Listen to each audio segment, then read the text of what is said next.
Greetings, everyone. My name is Vinay. So today's agenda, we'll be covering how QRadar SOAR handles security incidents in your environment. Then we learn how to create, manage, and prioritize incidents, which will be followed by a demo. And in the later part of the session, we'll be covering different incident response workflows and customization of the layout.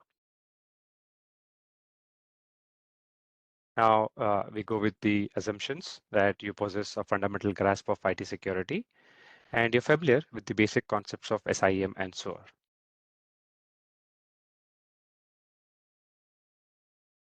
IBM Security QRadar SOAR platform is a tool for the unique requirements of consistently and efficiently managing security incidents or the breach of personal identifiable information. Basically, the SOAR platform is a central hub for incident responses. Some of the concepts that you should be aware of when you're dealing with incident management are incidents and objects, playbook, workspaces, simulations, and roles. Let's quickly look at each of them. So incident, as we know, is an event in which data or system might be compromised. These incidents can be entered by users or systems that are integrated with the SOAR platform. For example, let's say there's a mail server that you have configured and you receive an incoming email about phishing attack. So if an email contains the word phishing, SOAR platform will pick up that email and create an incident for you with all the relevant information that it can pick up from that email. Now, incident has various objects like task, note, attachment, and artifacts. We'll be looking at all of these in our demo. Playbook, as we know, is a set of conditions, business logic, and tasks that are used to respond to an incident. We'll be looking at it in detail during our dedicated session on playbooks. Workspaces, this is an interesting aspect. Workspace is, in essence, a container or a partition for grouping different incidents. You can use this to manage incidents more efficiently across multiple teams. For example, you might have a workspace for a security team and another space for IT operations team. Now, let's say a security team will be looking at incidents related to malware, phishing attacks, malware drop, something on those lines. And IT operations team, they would be looking at incidents related to workplace. Let's say your laptop is stolen or there's a major breakdown with your laptop after you perform some update. Simulations, these are hypothetical circumstances that can help your team to understand the impact of data loss situation and rehearse the response process. You can use these simulations to create incidents for test purposes to see how each component of your playbook responds. And last but not the least, role. Your role defines what level of access or authorization you have for performing your tasks, or to what extent you can interact and handle incidents in your organization. Depending on your role, you may have different access or authorization to perform. Let's say you want to create an incident, or you can generate reports. You may not have enough access, or your role may not allow you to complete certain tasks. You can just view the tasks, or you can allow to close an incident, but you may not be allowed to delete an incident. Now, how does the incident look? So there's a screen grab from our lab where you can see there are a bunch of incidents that have been created. So on the left side, you can see there is ID for each incident, the names that are given to that. Some of them make a real sense, like Apache service down. There is a ransom incident and the dates that they were created, who is the owner of this incident, and the severity that they have with status being active. So they are still in active state. Workspaces, which we just discussed. So you get a default workspace once your SOAR platform is up and running, and you can create more workspaces like I explained for different teams. So here we have an incident team. We'll look into it as to what this team is capable of doing. Now, roles that we spoke about. So by default, you have two categories of roles. One is global roles and one is workspace roles. On the top side of your screen, the screen grab covers some default roles that SOAR platform has to offer under global roles, which is administrator. Then there is incident creator. Then there is master administrator, and there is an observer role. They are pretty self-explanatory, as the name suggests. Like for observer role, this user will have access only to read and view all the incidents, but will not have enough access to modify any content or add or delete any tasks.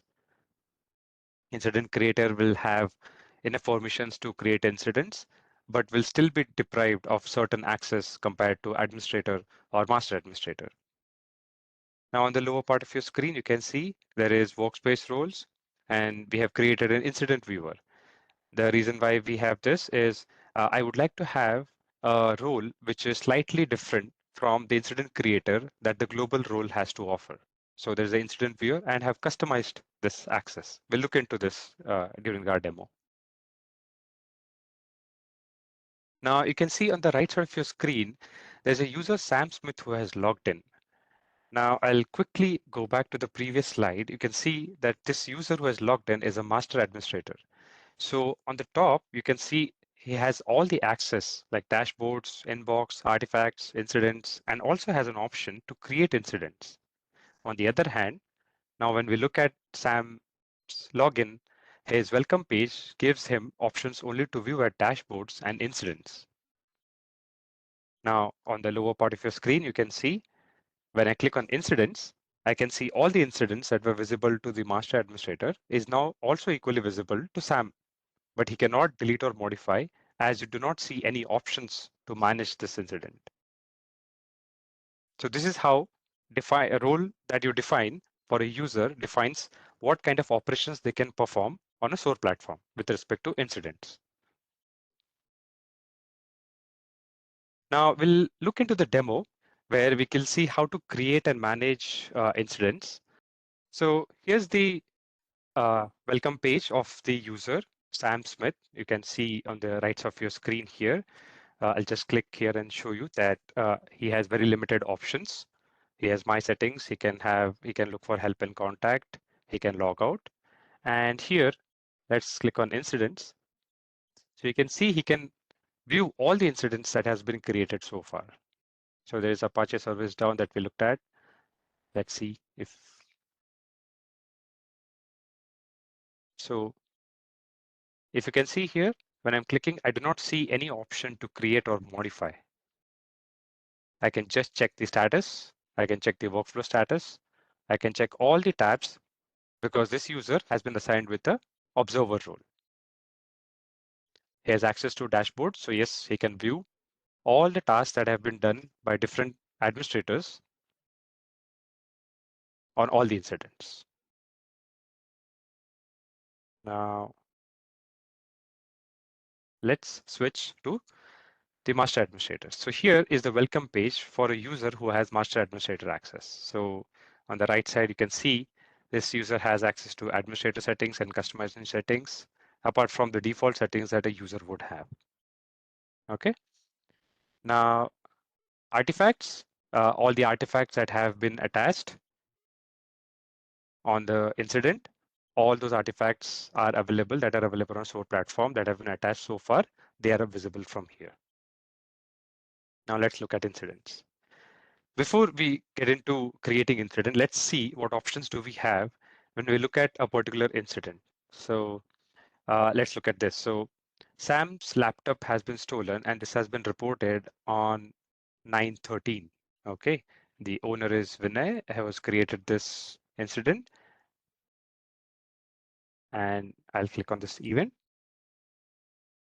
So by default, when this incident was created, these are the amount of information that you can see. So let's look at tasks. So what are the tasks that we have? So this at this point of time is in the respond phase. Okay. Now, if you wish to add any task to this, then you can click on add task. And let's say I would like to collect some information about this. So initially, before I go into my engage phase, okay, or respond phase, I'd like to have an initial phase to define what happened when Sam lost his laptop. Okay, so I'll have owner as Sam so that he can have a look at his incident and he can add more information. I'll set up a due date of 15th, and let's say by 11 he should be able to respond. Do I want to keep this as private? So what's the significance of this? So when I say if a task is supposed to be private as yes or no, if I keep it at no, all the users who have logged in and have access to incident management will be able to see the tasks associated with this incident. Now, if I mark it as yes, so users who do not have complete access will not be able to view the tasks that are assigned to a particular incident. So here I'll mark as no, and I'll say, let's say when I wish to collect information, I'll say request Sam to update all information about his laptop. So by that, I say that I'll request Sam to log in and say that, okay, when was the last time he saw his laptop on his desk? Did he see anyone passing by? When did he log in? When did he reach office? What all information that he knows about when he noticed the first time that his laptop was missing from his work desk. So I'll go ahead and create this. Now, yeah, there you can see. So initial task has now been created. Now it's in the initial phase. So there are two stages at this point of time for this particular incident. There is initial and there is respond. By default, SOAR platform provides with these default set of responses. How we can customize and add responses, we'll look at that in the later part of the session. Now let's look at details. So here are some of the details that we can see. There is Sam's laptop stolen. That's the name of this incident. Description is Sam has reported laptop has been missing from his work desk. Incident type is lost PC laptop. There are attack vectors where there is loss of theft of equipment. Incident disposition is confirmed. This is in initial phase right now because we are still collecting information from Sam to identify the cause and what does he know about this incident. Owner and creators are the one who has created this incident. When was this created? We have that information, the address from where this incident occurred, and some implications about this as to where does this involve a criminal activity at this point of time. We don't know that. What's the exposure? I do not know. What's the negative PR? Does it have does it affect my public image in any way? I don't know that. And yes, the severity is high because we have lost a laptop here. Breach privacy. So Sam has reported that there was some personal information that was involved. Yes. When was this determined? There's a timestamp for it. Do we see any harm? He believes yes. Was the data encrypted? He says no. Was there an exposure involved? He doesn't know. And the data format is electronic because all the information is saved on his laptop. What are the types, data types that we see? So he says that the personal information that was stored on his laptop was all of this that we can see on the screen. Okay. Now let's look at notes. So Sam, we had a discussion with Sam about this. So I added a note saying that discussion with Sam about laptop. Now, if there is, if I wish to post something that received additional information from Sam about his laptop. And I can just go ahead and post this. So you can see that on 13th, we found that we had some discussion and then we received an additional information. So I've just put in a note. Members, the incident owner by default is the member of this incident, and I have added Sam as well so that he can see what is the progress on the incident. Newsfeed, this is your activity that you see on the incident on the SOAR platform. So all the tasks that have been done by different master administrators or administrator, all of that is visible under the newsfeed. Now attachment. So here you can see right now there are no attachments to this because the kind of incident this is, there is nothing to attach at this point of time. But yes, for different kind of incidents, let's say there's a phishing email that was received. So the email can become an attachment and can be uploaded here. So the email copy can be saved on the disk and then it can be uploaded on the SOAR platform using this upload file feature. Now let's look at the stats. So these are the tasks that are owned by the owner. So you can see you get this pie diagram here.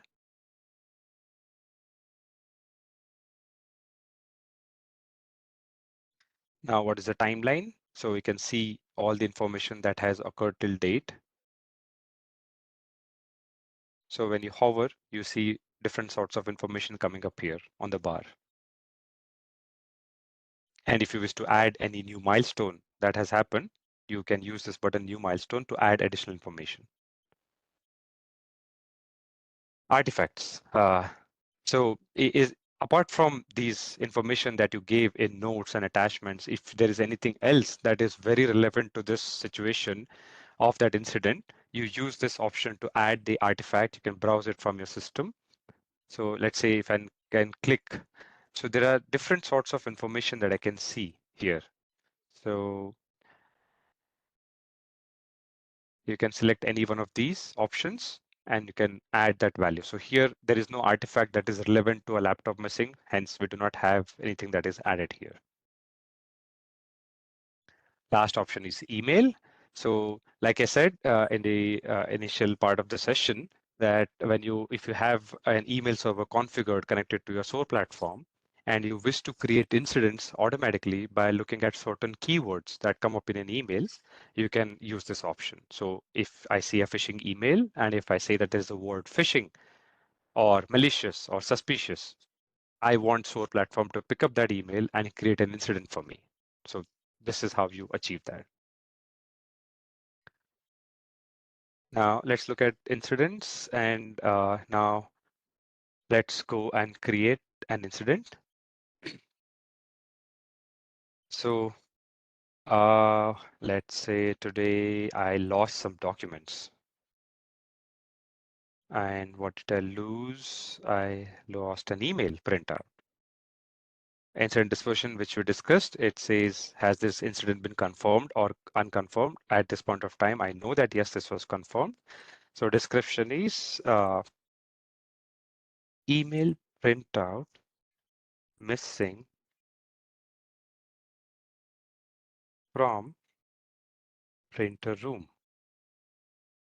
Okay, name is email printout missing. QRadar offense, is it related to a QRadar offense at this point of time? I don't know that, so I'm marking this as unknown. Date occurred, today morning, I found this. So this happened at 9. And date discovered, just after 5 minutes from 9.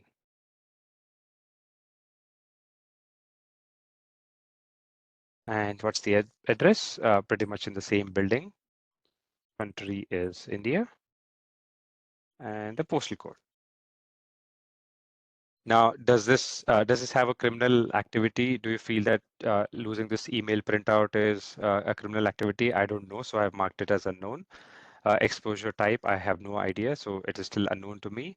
Negative PR, yes, it could be because there is some confidential information that was printed on the email. So I have marked this at yes. Severity is medium. How is the repeating individual? Today, Prabir has reported that he has lost some information about this. So did it have a personal information? He says yes, there is personal information. Date determined is again today's date at 9. Uh, do we see any harm in foreseeable future? He says yes. Was the data encrypted? No, obviously, because it was an email printout. Was there an exposure involved? He is not aware, so we marked it as unknown. And data format, these are the 3 options that we see here. So with respect to laptop, if you remember, the option was electronic. Here we have lost physical copy, so it's marked as paper. Now, this is the owner. Now I'll mark, I would want QAdmin to keep a track of this. So I'll add one more member here. Now regulate information, there is nothing related to this. I click on edit locations. If any more individuals are affected by this at this point of time, no. What are the data types? This is interesting. So Prabir says that he had information about his personal information and there was some financial information. Now, if you wish to be more discreet about this, you can check what sort of information was available. So he says that his passport number wasn't there, a part of it, and his SSN or SIN wasn't a part of it. So in financial data, he says his income tax withheld information wasn't there. So he's okay with that. So I save that much information. So you see, this is all that we have. Now, while doing this, he came back and said like, no, there is no tax information that was printed. So I unchecked that. Okay. So we click on next. And now I click on incidents. Oh, okay.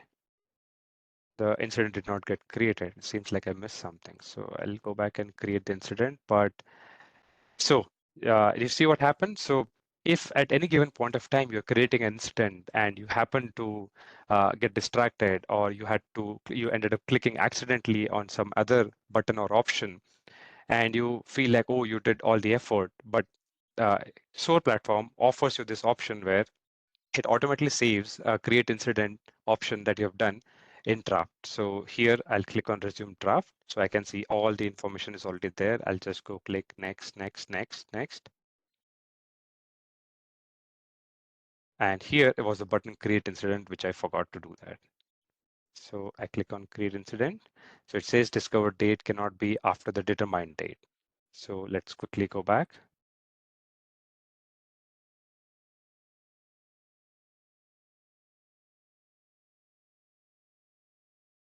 So it says discover date cannot be after the date that was determined.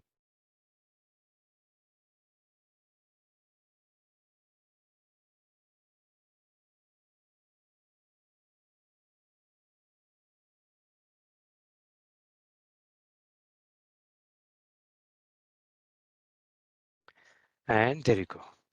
So we have our incident created successfully. We'll click on incidents and we'll see that email printout missing has been created. And the incident type is here. If you wish to add more filters, I'll quickly show you. These are the filters that we have an option. So there's a workspace option as well. Now, why do I see this option here? Because when I click on edit, I have selected I want workspace to be also one of the filters. Now, how is this useful? Let's say I'll email Sam's laptop stolen is something that needs to be managed properly. So I'd like to move this into workspace. So incident team is the one who is looking at issues related to phishing, malware, and IT operations team are the one who's looking at issues related to workspace, as I explained. So I'll select IT operations and I'll move it to that particular workspace. Okay, I'll quickly move this as well. Email printout, this needs to be managed and we need to move this to incident team. So I want incident team to have a look at this. So if I add a filter saying that show me all the incidents which are related to incident management, incident team and IT operations, I see two. So I'll quickly close this. So you can see all the incidents that fall into this category are available. Now, if you wish to add more columns here, that you can customize these columns using this. So if you want to see that was there criminal activity associated with that, you select that option and click on apply. So you can see the criminal activity for this incident is unknown. So this is a way you can customize information on the screen and see what is more relevant for you when you're managing incidents.